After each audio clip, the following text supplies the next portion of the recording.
기도하겠습니다. 하나님, 이제 주님을 예배하며 사실 이미 초월된 사람이에요. 왜 그렇습니까? 우리 안에 영생이 있기 때문인 줄로 믿습니다. 예수님으로 말미암아 우리에게 영생을 주셨다고 하는 그 믿음을 가지고 산다면 오래 살면 좋고 짧게 산다고도 해서 우리 섭섭할 것도 없고, 지금 살아도 좋고 바울이 그랬잖아요. 사나 죽느나 다 하나님의 영광을 위해 살겠다. 지금도 내가 죽는 것도 유익하다, 그렇게까지 말씀하신 거 보면은 우리는 살고 죽는 건 초월해서 살아야 되는 것이고, 영원한 세상 천국의 삶을 살기 때문에 지금부터 천국을 바라보며 천국 시민으로 사는 것이 바로 우리가 살아야 될 모습이라고 하는 것이. 그렇기 때문에 우리의 질문은 항상 어떻게 살아야 될 것인가, 어떻게 살아야 될 것인가 라는 질문을 하면서 우리가 살아야 됩니다. 자, 그럼 어떻게 살아야 될 것이냐? 천국의 시민으로 산다고 하는 것, 천국이 어떤 모습일까 생각해 보면 알죠. 천국의 계시록 21장 5절에는 보좌에 앉으신 이가 가라사 이르실 때 보라 내가 만물을 새롭게 하노라 하시고 그랬어요. 늘 새로워지는 것이 천국이라고 한다면 지금부터 천국을 경험하는 삶을 산다는 것이 바로 늘 새롭게 변화되는 삶을 사는 것이죠. 오늘 여러분과 제가 빌립보서를 함께 읽었어요. 빌립보서를 읽어보면은 간접적으로 직접적으로 그리스도 안에서 이 새로운 삶을 사는 것이 어떤 것인지를 가르쳐주고 있습니다. 그래서 제가 앞으로 9주에 걸쳐서 아본에 걸쳐서 새로운 삶이라는 주제를 가지고 하나씩 쭉 말씀을, 이 빌립보서를 가지고 말씀을 나누려고 합니다. 오늘은 새로운 마음, 우리가 예수 믿는 사람으로서 새로운 삶을 살 때에 어떤 마음을 처음에 가져야 될 것인가, 새로운 마음을 가져야 되는데, 오늘 사도 바울이 이 빌립보 교회를 향해서 자신의 마음을 고백하면서 거기서 우리는 몇 가지 새롭게 가져야 될 마음의 자세를 생각해 볼 수가 있습니다. 첫 번째로는 확신의 마음을 가져야 되겠다. 미래를 바라보면서 우리 믿는 사람들은 확신으로 바라보며 그런 마음을 갖고 살아가야 되는 것이. 6절에 있는 말씀을 우리 같이 함께 읽도록 하겠습니다. 시작. 너희 속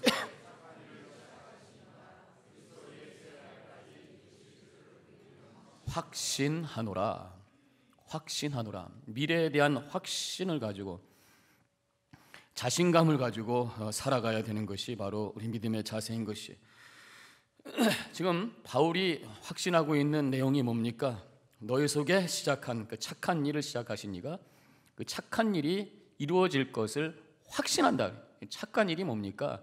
하나님께서 시작하신 구원의 사역이, 구체적으로 얘기하면 바로 빌립보 교회가 시작이 된 것이 앞으로 하나님께서 그 교회를 온전히 세우실 것이라고 하는 그런 확신을 고백하고 있는 말씀이라고 할 수 있습니다.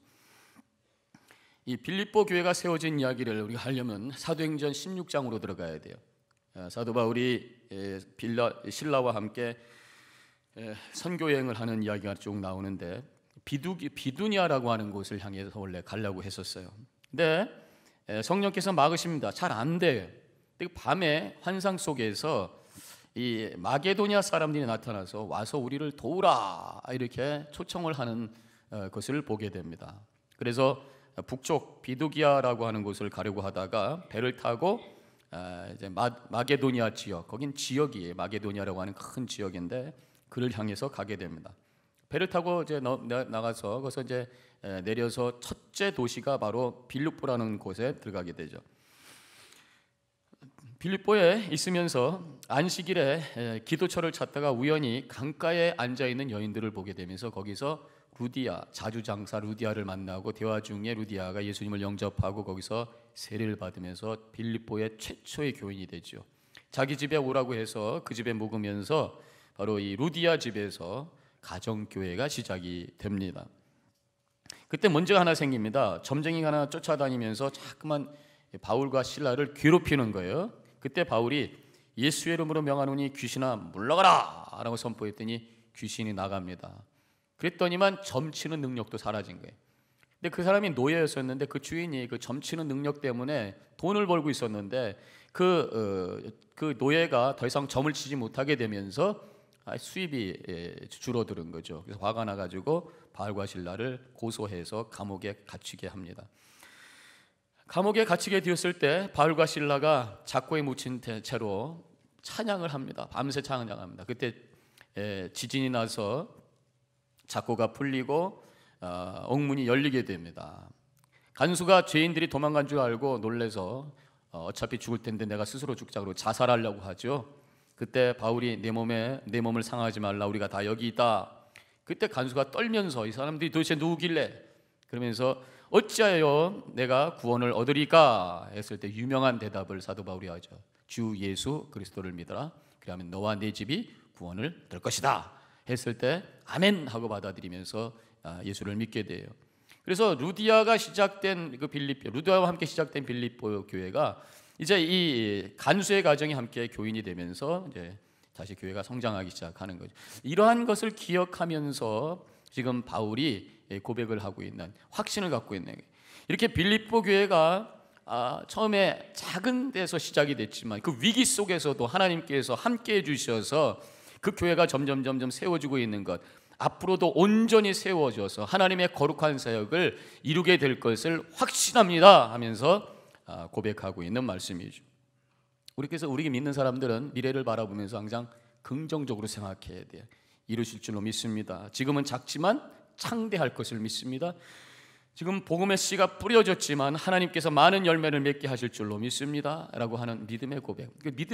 미래를 바라보면서 긍정적으로 확신하면서 자신감을 가지고 살 때에 거기서 열정이 생기고 그 열정을 통해서 하나님의 놀라운 역사를 이루게 된다는 것이에요. 빌립보 교회를 향해서 이렇게 고백했던 사도 바울의 고백처럼 우리도 우리 체리엘 교회를 바라보면서 같은 고백을 해야 돼요. 40년 전에 7가정으로 시작하신 이 교회가 지금까지 40년 동안 하나님께서 인도해 주셔서 하나님의 구원의 역사를 이루셨고 지금까지 인도하셨는데, 앞으로도 40년 하나님께서 계속해서 이 체리제를 통해서 거룩한 하나님의 구원의 역사를 이룰 것이고 많은 생명을 건지는 놀라운 역사를 이룰 것인 줄로 확신합니다. 고백하면서 이 교회를 바라보면서 하나님께 찬양하며 나아가는 우리 성도님들 되시기를 주님의 이름으로 간절히 축원합니다. 여러분들 자신에 대해서도 미래에 대한 확신이 있으셔야 돼요. 자신의 삶의 미래에 대한 자신의 삶을 긍정해야 되는 것입니다. 무엇보다도 하나님께서 나의 삶을 통해서 영광 받으실 것을 확신하셔요. 하나님께서 여러분들을 구원하신 것은 하나님의 여러분들의 삶을 통해서, 우리의 삶을 통해서 영광 받기를 원하셔서 우리를 구원해 주신 줄로 믿습니다. 좋은 일도 있고 나쁜 일도 있고 어려운 일도 있고 행복한 일도 있을 거예요. 희비애락이 곧 교차하는 것이 인생이에요. 그러나 어떤 순간에 어떤 상황 속에서도 승리하게 하시고 종국에 가서 하나님의 영광 돌리는 복된 삶으로 세워주실 줄로 확신합니다. 고백하시길 바랍니다. 적극적으로 자신감 있게 살아가시는 것이 가장 큰 복이 뭡니까? 여러분들 생각에는 가장 큰 복이 뭐예요? 우리 믿는 사람들은 복의 개념을 바꾸셔야 돼요. 보통 사람들은 복이라고 하는 게 일종의 성공이잖아요. 세상적인 성공. 그래서 부해지고 명예도 얻고 힘도 얻고 이것을 복이라고 합니다만은 우리 믿는 사람들은 복의 개념이 바뀌어야 돼요. 저는 가장 큰 복이 하나님께 쓰임 받는 삶을 사는 것이 복인 줄로 믿습니다. 하나님께서 인생을 주셨어요. 우리에게 생명을 주셨어요. 또 하나님께서 우리를 구원하셔서 하나님의 자녀로 삼아 주셨어요. 그것은 바로 하나님께서 우리를 통해서 무엇인가 이루기 원하시는 하나님의 거룩한 뜻이 있어서 우리를 불러주셨다는 거죠.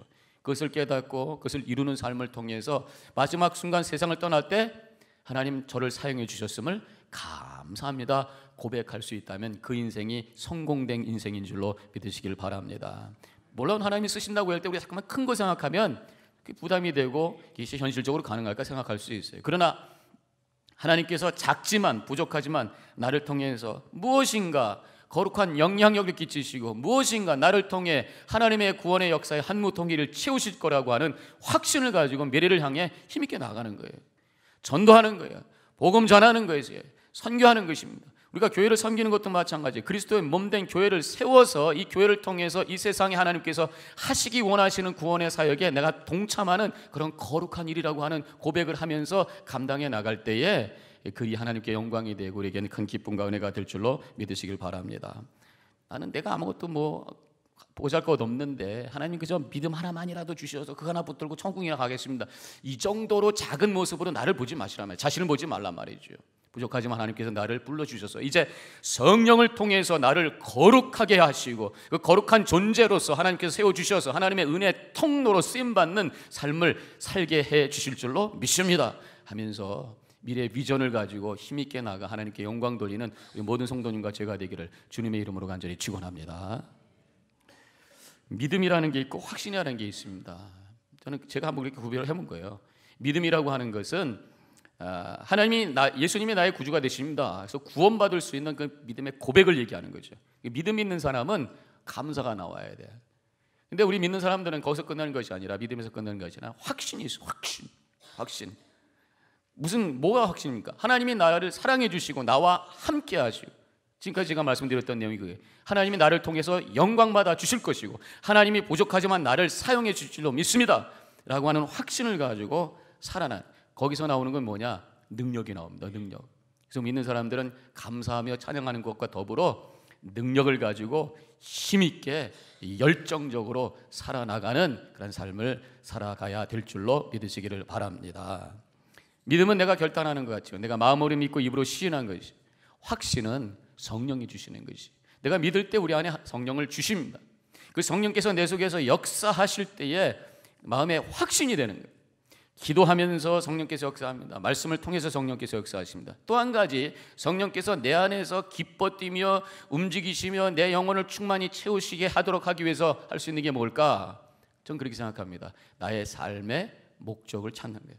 하나님께서 나를 부르신 그 목적을 찾는, 그래서 그 삶을 내가 어떻게 살아야 될까? 그래서 그것을 찾고 하나님의 부르심을 깨닫고 거기에 내가 헌신하는 결단할 때에 내 안에 계신 성령께서 좋아서 막 기뻐 뛰면서 그때 내 속에서 성령의 충만함이 경험이 되기 시작하면서 열정이 생기고 확신이 생기고 자신감이 생기며 미래를 향해 힘있게 나가는, 그래서 기쁨으로 하나님께 찬양 돌리는 그런 복된 삶을 살게 되는 줄로 믿으시길 바랍니다. 우리 체리얼 지역교 성도님들은 그러한 삶을 살아요. 저는 그러한 비전 갖고 있습니다. 여러분들도 그러한 비전을 가지고 미래를 향해 움직여 나감으로 하나님께 큰 영광 돌리며 여러분들 아래 시작된 그 착한 일, 오늘 본문의 말씀대로 그대로 표현하면 여러분들 속에 시작하신 그 착한 일, 하나님의 구원의 역사가 다 이루어져서 여러분들을 통해서 하나님의 영광이 드러나고 위대한 역사가 일어날 것을 확신하며 주님 바라보며 믿음 안에 승리하시기를 주님의 이름으로 간절히 축원합니다.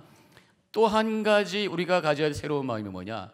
긍휼의 마음이에요. 오늘 말씀에 보면 긍휼의 마음으로 우리가 그 말씀을 이해할 수가 있습니다. 8절에 있는 말씀을 같이 함께 읽겠습니다. 내가 예수 그리스도의 심장으로 너의 무리를 어떻게 사모하는지 하나님이 내 증인이시니 그랬어요. 그리스도의 심장으로 너의 무리를 내가 사모한다 그런 얘기예요. 빌립보 교인들을 사도 바울이 예수님의 심장을 가지고 사랑한다, 사모한다 그런 말씀입니다. 그럼 여기서 예수님의 심장이 뭘까라는 것을 알면은 어떤 마음을 가져야 되는지 알잖아요. 심장이라는 단어 자체는 원어로 스플링크노이스라고 하는 그릭을 쓰는데 이것은 윗부분의 내장, 즉 가슴 주변에 있는 내장을 의미해요. 거기 심장도 있고 뭐 다른 것도 있잖아요. 그래서 이 심장이라는 표현을 다른 말로 이것을 풀어본다면 가슴 깊은 곳에서 나오는 사랑과 애정이라고 할 수가 있어요.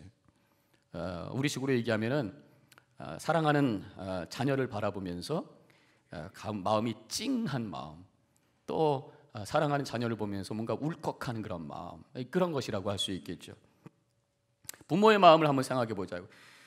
아픈 아이를 보면서 마음이 짠하고 그 아파하는 아이와 함께 놀면서 그 아픔에 동참하는 것이 바로 어머니 마음이에요. 아버지 마음이. 또 이쁜 짓 하는 자녀를 바라보면서 너무 행복해요. 그래서 기뻐서 좋아서 눈물이 날 지경이. 이것이 바로 긍휼과 사랑의 마음, 예수님의 심장이라고 하는 것입니다. 성경에 보면은 예수님의 사역의 동기는 항상 긍휼과 불쌍히 여기시는 마음, 예수님의 그 심장 속에서 나온 것이. 마태복음 9장 36절에 우리를 보시고 불쌍히 여기시니 이는 그들이 목자 없는 양과 같이 고생하여 기진함이라, 이런 말씀이 나옵니다. 예수님께서 무리를 딱 봤는데 목자 없이 헤매고 있는 양떼들처럼 보이는 거예요. 너무너무 불쌍한 거예요. 너무너무 안타까운 거예요. 그래서 그들에게 말씀을 선포하시고 그들을 가르치시고 그들을 치료하시며 그래서 공생의 사역을 하셨던 것을 보게 되죠. 요한복음에도 예수님께서 눈물을 흘리시는 장면이 나옵니다. 나사로가 병들었다는 소식을 듣고 나중에 오시지요. 슬픔과 충격 가운데 있는 나사로의 가족을 보면서 예수님께서 마음을 아파하시며 눈물을 흘리시는 장면이 나오고 있습니다. 요한복음 11장 33절에 심령의 비통히 여기시며 불쌍히 여기사, 그런 말씀이 나와요.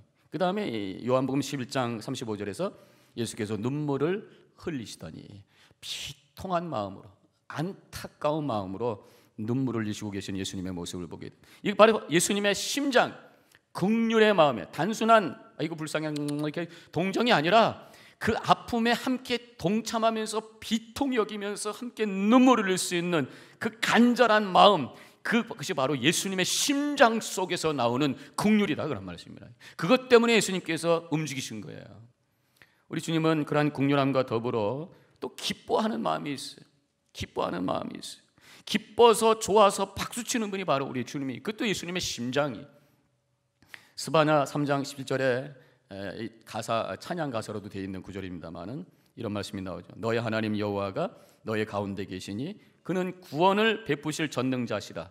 그가 너로 인하여 기쁨을 이기지 못하시며 너를 잠잠히 사랑하시며 너로 인하여 즐거이 부르며 기뻐하시리라 하리라. 이런 말씀이 나옵니다.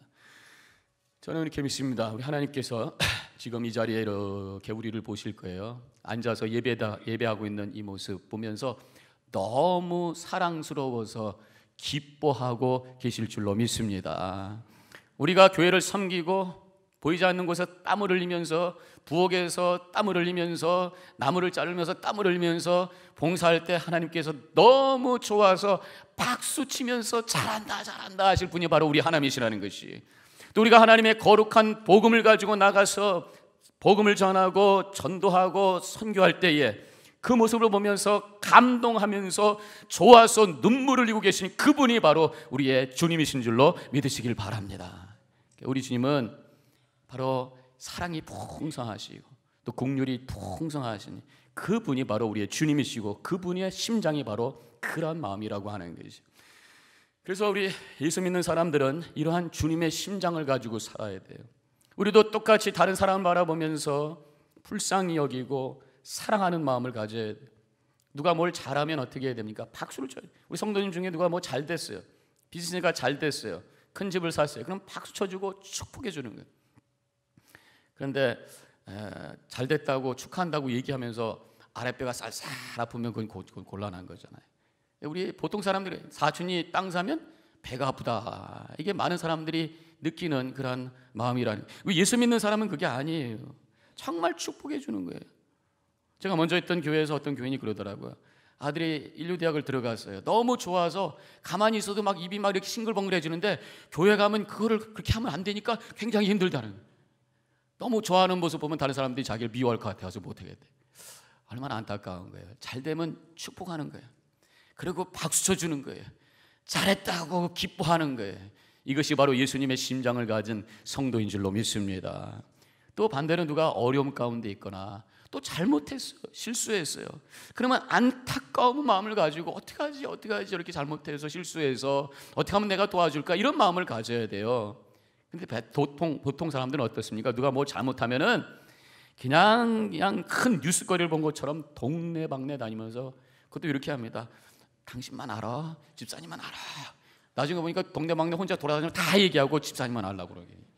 예. 이거는 믿는 사람이 그러면 안 되는 것이. 우리 믿는 사람들은 어떤 것을 혹시 내가 누구 어떤 잘못된 소식을, 누가 잘못한 소식을 들었다면 혹시 내가 잘못 알아들었을까, 혹시 내가 오해했을까 한 번쯤은 생각을 해 보셔야 돼.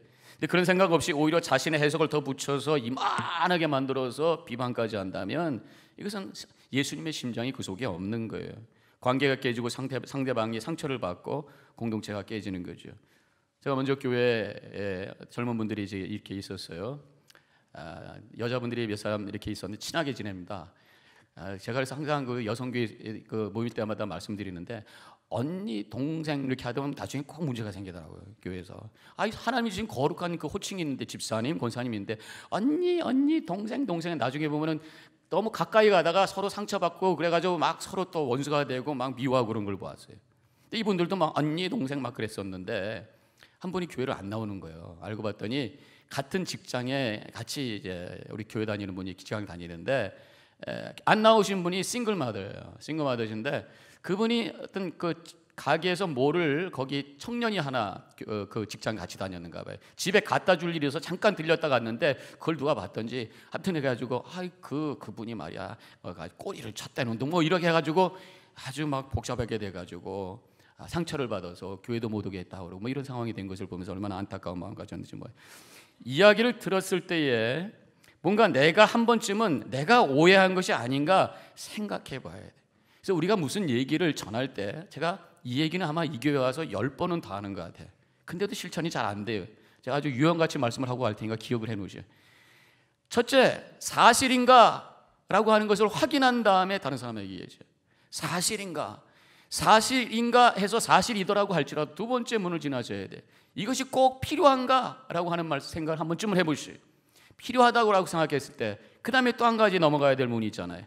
내가 이것을 덕스럽게 말할 수 있는가? 이 세 가지 문을 통과했을 때 말을 하셔야 돼. 그렇지 않고 그냥 얘기했을 때 그 자그마한 말 한마디가 오히려 큰 혼란을 준다고 하는 것을 잊어버려서는 안 된다고 하는 것입니다.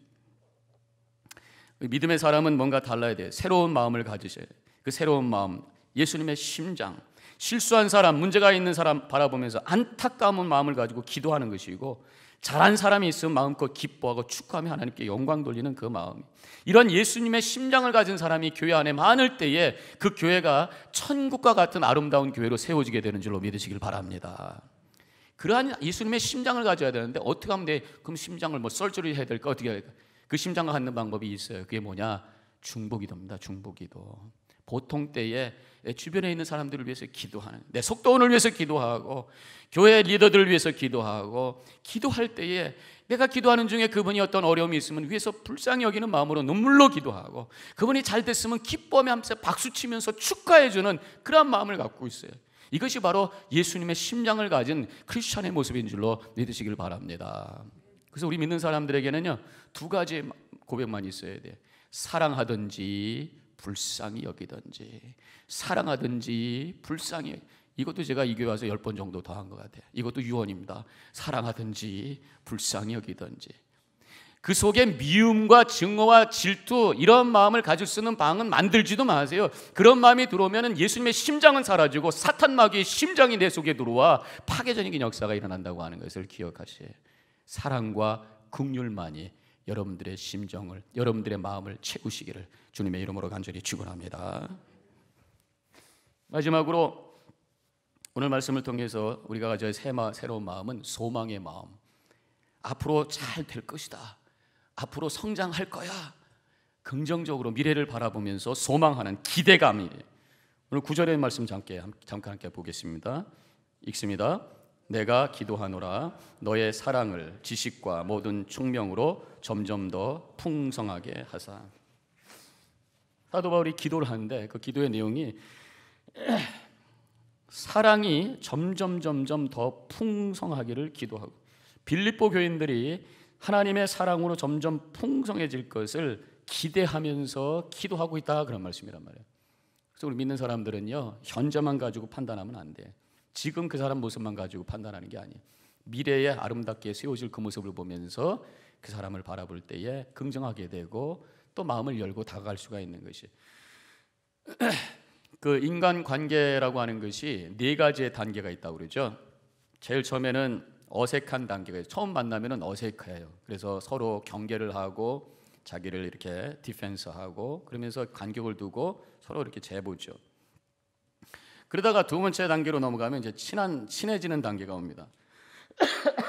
서로를 이제 알아가는 단계죠.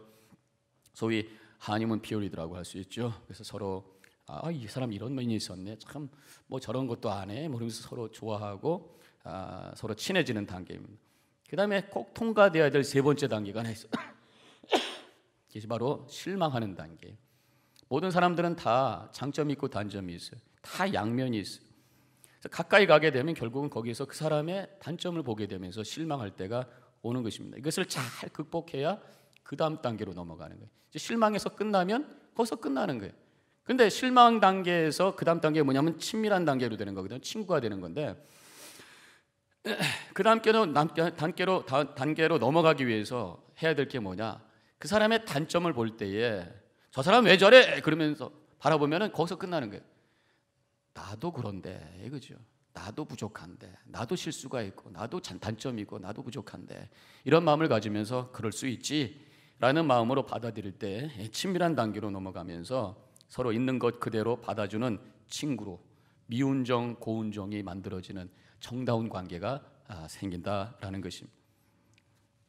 그렇기 때문에 내가 누군가를 향해서 실망했다 그러면 저는 축하합니다 이렇게 얘기할 수 있어요. 왜냐하면 3단계로 올라간 거니까. 한 단계만 더 올라가면 되는 거예요. 한 단계만 더 올라가는, 바로 그 사람을 그대로 받아들일 수 있는, 나도 그런데 그럴 수 있지 라는 마음을 가지고 받아들일 때에 거기서 상대방을 향해서 소망을 가지고 함께 아름다운 친밀한 관계로 나가게 되는 줄로 믿습니다. 여러분들에게 가장 실망한 사람이 누굴 것 같아요? 나에게 가장 실망한 사람이 누굴 것 같아요? 제 생각에는 여러분들의 배우자예요. 왜냐하면 제일 잘 아니까. 그렇지만 제일 사랑해주는 사람은 누구예요? 또한 배우자예요. 가장 실망했지만 가장 사랑할 수 있어요. 왜냐하면 결국은 거기서 있는 모습 그대로 받아들일 수 있는 마음이 생겼기 때문에, 그럴 수 있다라고 하는 것을 받아들였기 때문에 거기서 사랑이 만들어진단 말이죠. 그것을 우리가 정이다 이렇게 얘기합니다. 한국 사람들 참 정이라는 말을 참 많이 해요. 미운정 고운정, 그리고 모든 거 있는 것 그대로 받아주는 그러한 마음이 바로 정입니다. 우리가 성도들 성도 사이에서도 실망할 수가 있어요. 당연한 겁니다. 인간이기 때문에 온전하지 못해서 그렇습니다. 그러나 거기서 머무는 것이 아니라 그럴 수 있다라는 생각, 더 나아가서 이제 하나님께서 우리를 함께 더욱 성장시키시고 아름다운 사랑으로 세워주실 것이라고 하는 것을 믿고 기대하면서 바라볼 때에 거기서 아름다운 공동체가 세워지게 된다고 하는 것을 믿으시기를 주님의 이름으로 간절히 축원합니다. 오늘 세 가지의 마음, 오늘 본문을 통해서 우리에게 주신 믿는 자들이 가져야 될 세 가지 마음, 확신이라고 하는 거예요. 이것은 나에 대한 마음이에요. 긍휼한 마음, 이것은 다른 사람에 대한 마음이에요. 소망이라고 하는 것, 이것은 우리에 대한 마음이에요. 그래서 확신과 긍휼과 소망을 가지고 나아감으로 말미암아 하나님께 크게 영광 돌리시고 하나님의 은혜가 흘러넘치는 복된 삶을 살아가는 우리 모든 성도님과 제가 되기를 주님의 이름으로 간절히 축원합니다. 기도하십시다.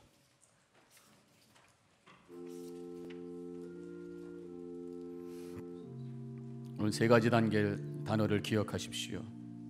확신, 긍휼, 소망, 이것이 우리가 담고 살아야 될 새로운 마음인 줄로 믿습니다. 내 안에 그러한 마음이 있는가 점검하시고 주님 앞에 기도하며 결단하시기를 바랍니다.